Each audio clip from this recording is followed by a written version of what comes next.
Pihak kepolisian menyisir rekaman CCTV di sekitar klinik Morden untuk menyusun kronologi utuh kematian diduga Karungga ex-Jampitsus Febri Adriansyah.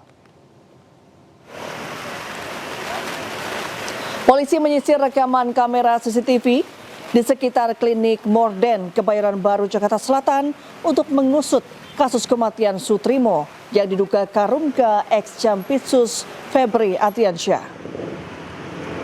Aparat kepolisian memasang garis polisi di gerbang dan pintu masuk klinik Morden. Langkah ini dilakukan guna mengusut tuntas misteri kematian Sutrimo. Tak hanya di gerbang depan, garis polisi juga nampak mengikat pintu masuk utama klinik. Tim penyidik juga mencari dan meminta keterangan dari sejumlah saksi yang berada di sekitar lokasi saat korban ditemukan untuk menyusun kronologi secara utuh.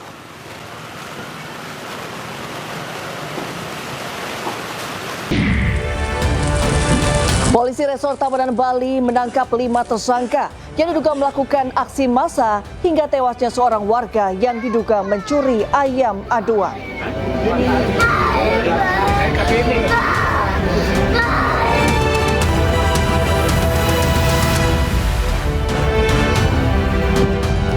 Selamat malam pemirsa, pengeroyokan terhadap seorang guru sekolah dasar oleh sekelompok pelajar di Balikpapan, Kalimantan Timur viral di media sosial.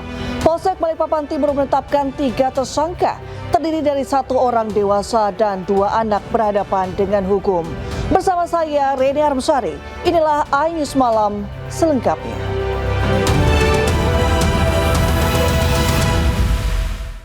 Pemirsa, seorang pemuda menjadi korban begal oleh teman kencan sesama jenisnya. Pelaku dan komplotannya mengambil seluruh barang berharga termasuk pakaian yang dikenakan lalu pergi meninggalkan korban.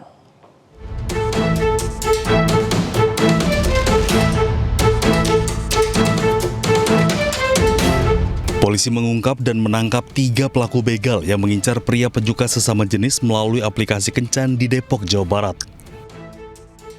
Dalam aksinya, para pelaku mengikat dan meninggalkan korban setelah menguras hartanya. Ketiga pelaku memiliki peran masing-masing.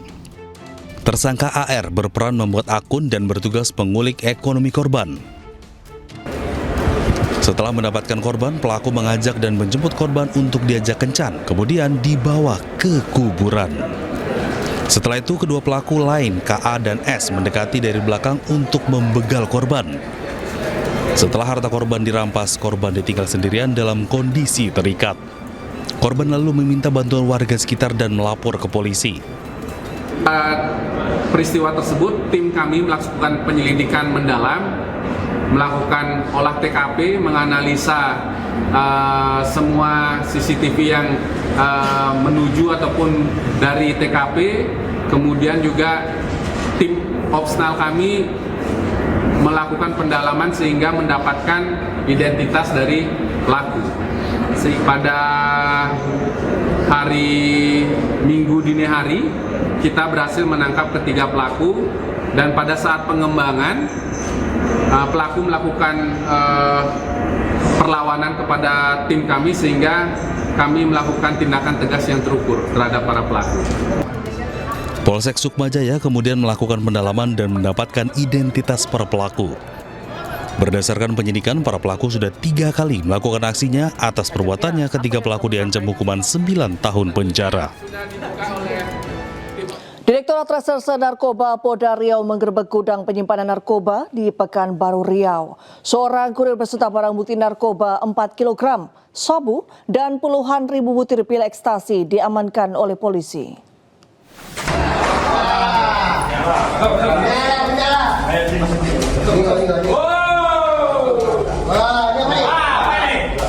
Inilah detik-detik penggerebekan sebuah rumah kos yang dijadikan gudang penyimpanan narkoba di Jalan Air Dingin, Kecamatan Bukit Raya, Pekanbaru. Anggota Satres Narkoba Polda Riau terpaksa mendobrak pintu lantaran terkunci dari dalam. Dari lokasi, petugas menemukan boks berisi narkoba jenis sabu dan pil ekstasi. Total barang bukti yang diamankan sebanyak 4 kg sabu, 48.411 butir pil ekstasi. 729 butir pil Happy Five dan 322 cartridge yang diduga mengandung etomidate. Selain mengamankan barang bukti, petugas menangkap seorang kurir narkoba. Tersangka mengaku sudah 1 tahun lebih menjadi kurir narkoba. Tersangka sendiri baru 1 orang yang kita amankan, kemudian kita lagi melakukan penyelidikan tindak pidana pencucian uang. Jadi kami sekarang lagi menyelidiki uang dan Polda Mania dan Polda Aset. Pihak kepolisian masih memburu pihak yang diduga mengendalikan peredaran narkotika serta mengembangkan kasus untuk mengungkap jaringan yang terlibat. Dari Pekanbaru Riau, Indra Yoserizal, iNews melaporkan. Polisi menetapkan 7 tersangka kasus bentrokan maut di Menteng, Jakarta Pusat. Tersangka dibagi dari klaster pengrusakan dan penganiayaan.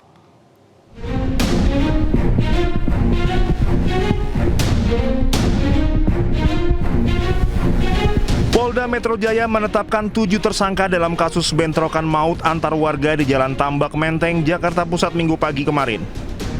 Kabid Humas Polda Metro Jaya, Kombes Pol Budi Hermanto mengatakan 4 orang ditetapkan sebagai tersangka terhadap pengerusakan gerobak warga. Sementara 3 orang ditetapkan sebagai tersangka penganiayaan yang menyebabkan hilangnya nyawa orang. Bersama Polres Metro Jakarta Pusat terkait tentang pengerusakan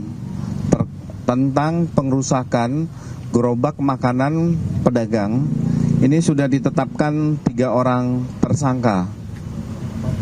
4 orang tersangka terhadap pengerusakan gerobak warga. Ini juga dari keterangan 8 saksi, termasuk petunjuk dari CCTV dan alat-alat bukti lainnya. Selanjutnya tentang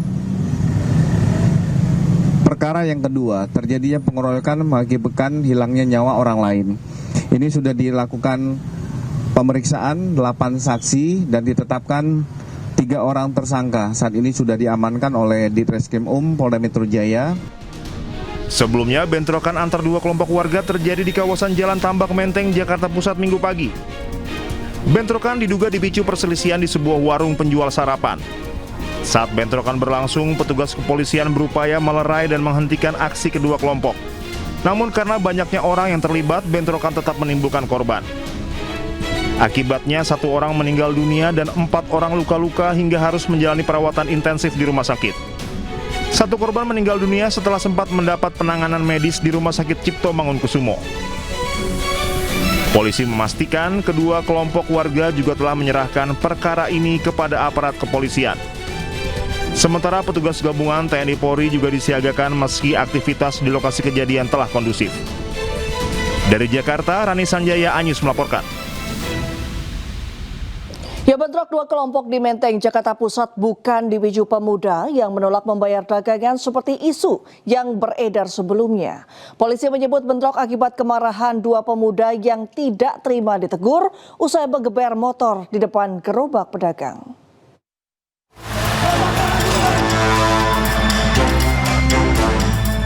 Pasca bentrokan 2 kelompok warga di Menteng, Jakarta Pusat Minggu pagi, kondisi di lokasi saat ini sudah kondusif.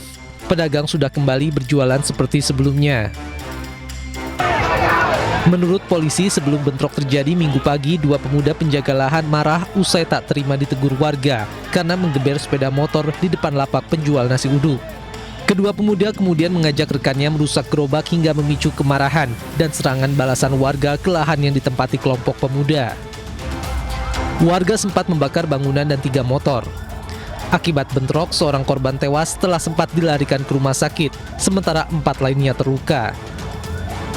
Banyaknya warga yang ikut dalam bentrokan sempat membuat polisi kesulitan meredam situasi.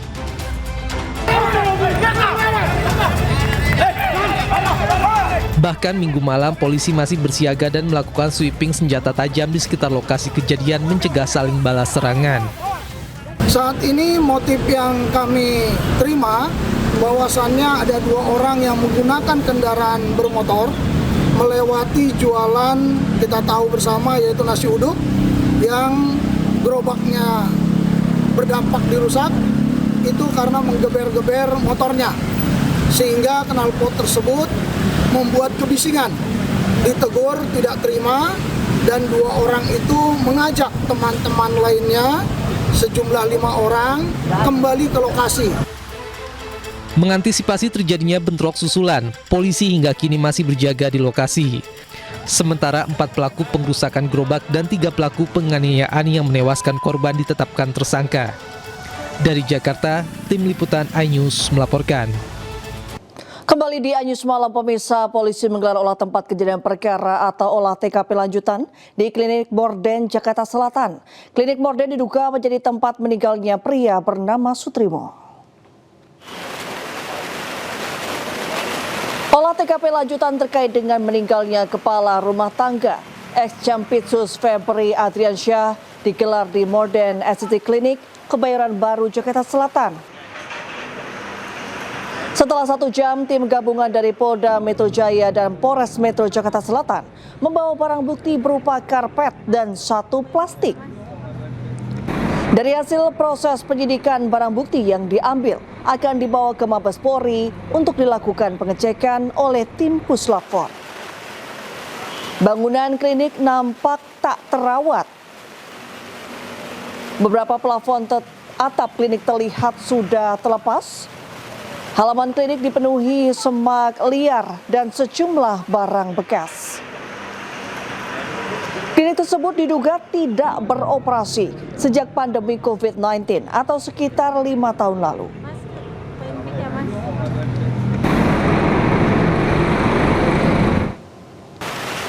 Jenguk ex-Jampitsus Febri Adriansyah di rutan KPK, kuasa hukum menegaskan Febri tidak mendapat perlakuan khusus sebagai tahanan. Tim kuasa hukum juga menilai masih banyak substansi hukum yang samar, termasuk kepemilikan dan sumber barang bukti yang jumlahnya fantastis. Hari keempat ex-Jampitsus Febri Adriansyah di rutan KPK mendapat kunjungan dari tim kuasa hukum Febri Diansyah. Kuasa hukum menegaskan kliennya dalam kondisi baik dan tidak mendapat perlakuan istimewa di dalam rutan KPK.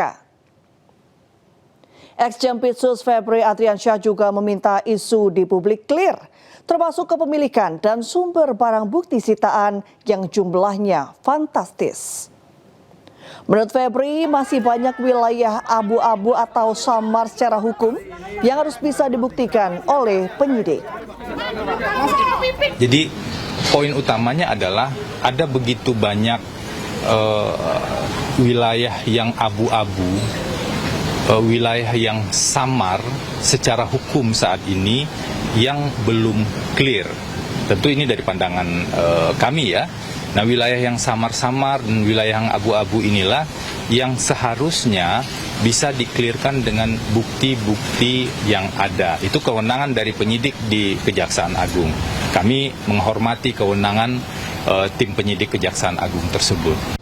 Ya pemirsa, walaupun tersangka korupsi Don Rito sudah mengklaim jika 74 kg emas dan uang setengah triliun di rumah Febri adalah miliknya. Namun pengacara Febri Adriansyah tetap mendesak penyidik untuk menjelaskan siapa pemilik aset fantastis itu.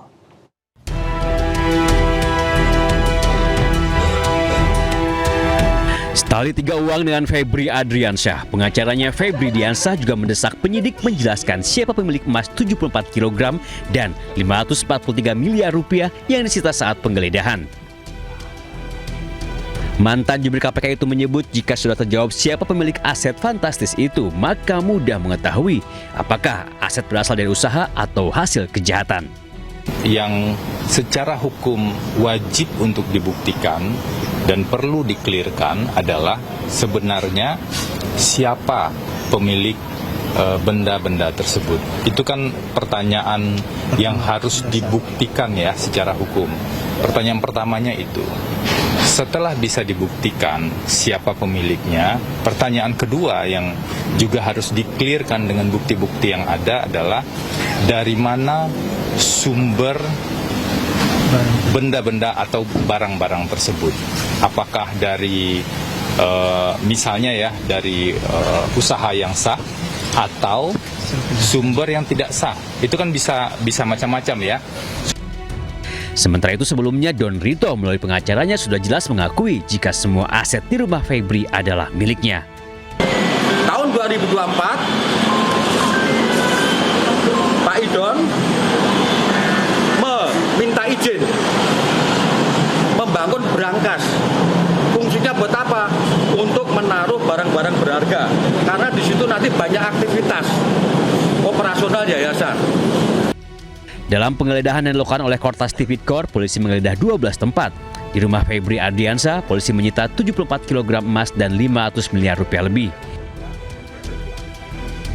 Berawal dari temuan aset fantastis itu, Febri Adriansyah dan Don Rito ditetapkan sebagai tersangka dugaan tindak pidana pencucian uang. Walaupun jelas ditemukan di rumah Febri Adriansyah, namun kepemilikan uang dan emas itu justru kini dipertanyakan. Lalu muncul teka-teki siapa sebenarnya pemilik aset fantastis itu. Tim Liputan iNews melaporkan. Kembali di iNews Malam pemirsa, Kejaksaan Tinggi Jawa Timur masih memburu tersangka lain dalam kasus dugaan korupsi di Kebun Binatang Surabaya senilai 10,2 miliar rupiah. Hingga saat ini Direktur Utama Kebun Binatang Surabaya sudah ditetapkan sebagai tersangka.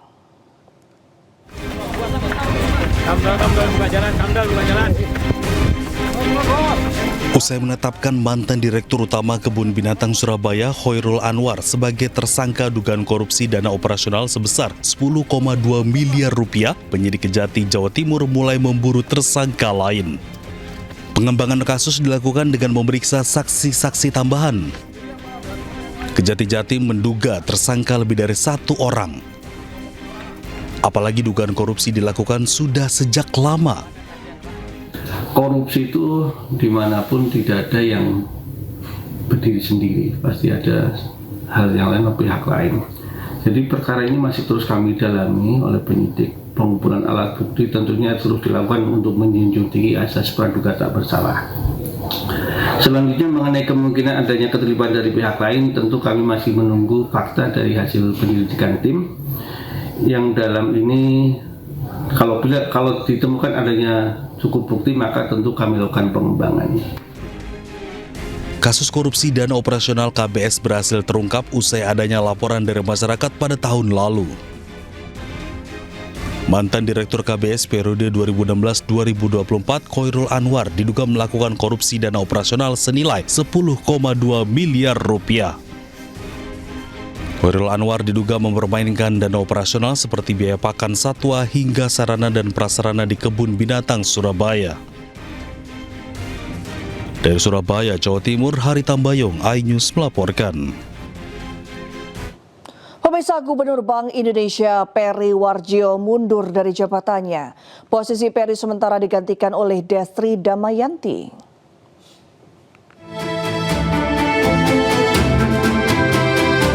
Dunia perbankan pagi ini dikejutkan oleh kabar dari Bank Indonesia. Gubernur Bank Indonesia Peri Warjio mundur dari jabatannya.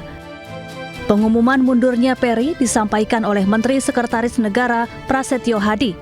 Peri mundur karena alasan pribadi. Posisi Peri sementara digantikan oleh Deputi Gubernur Bank Indonesia Destri Damayanti.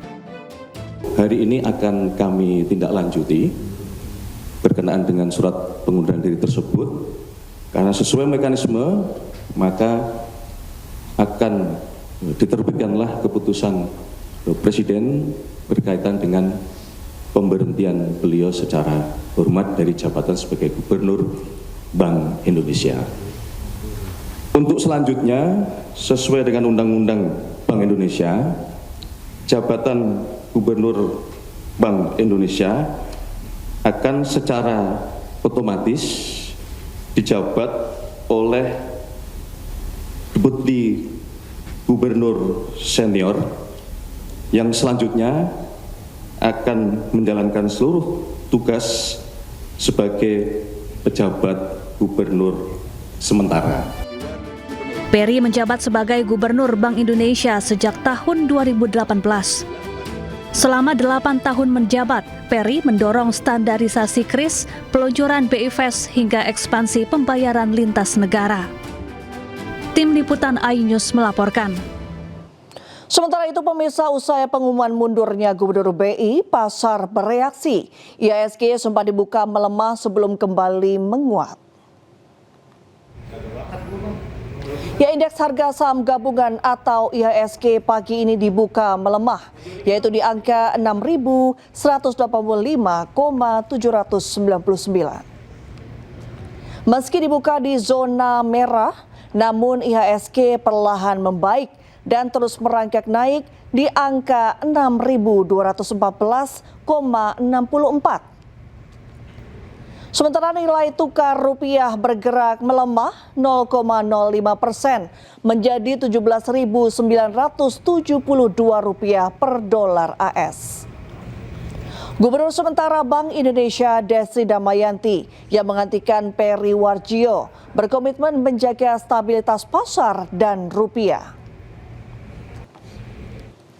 Dalam melaksanakan tugas dan wewenang tersebut, Bank Indonesia tetap mengutamakan tata kelola kelembagaan yang baik dan profesional dan akan terus bersinergi dan berkoordinasi dengan pemerintah dalam menjalankan tugas dan amanah kami masing-masing.